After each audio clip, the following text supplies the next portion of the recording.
হারানোর পরই মূল্য দেওয়া হয় এমন মন্তব্য করেছেন অপরাজিতা আড্ড। টলিউডের জনপ্রিয় অভিনেত্রী অপরাজিতা আড্ড পর্দায় তার সরব উপস্থিতি নজর কাড়ে দর্শকদের। ছোট পর্দা বড় পর্দা দুটিতেই সফল তিনি। অভিনয় দক্ষতা তাকে জনপ্রিয়তার শীর্ষে পৌঁছে দিয়েছে।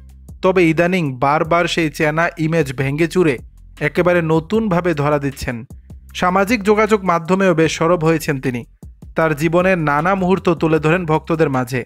কোথাও ঘুরতে যাওয়া হোক বা আচার অনুষ্ঠান, নিজের ব্যক্তিগত জীবনে নানা মুহূর্ত উঠে আসে অভিনেত্রীর টাইমলাইনে।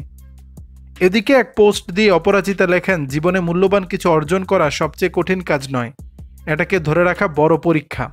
কারণ কোনো কিছু অর্জন করা যতটাই সহজ, সেটা ধরে রাখা ঠিক ততটাই কঠিন। এবং আমরা যতক্ষণ না কষ্ট পাই ততক্ষণ পর্যন্ত এর মর্ম বুঝি না।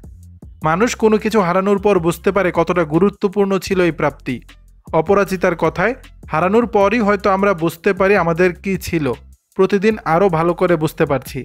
মূল্যবান জিনিসের মূল্য চোখে দেখা যায় না যতক্ষণ না সেটি হারিয়ে যায়। শুধুই বেশ কিছু স্মৃতি সঙ্গী হয়ে থাকে। যতটুকু এই জীবনে প্রাপ্তি, তা সযত্নে গুছিয়ে রাখার পক্ষে তিনি।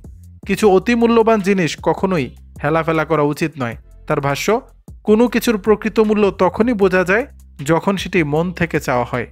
দর্শক, বিষয়টি নিয়ে আপনাদের মতামত জানাবেন নিচের কমেন্ট বক্সে।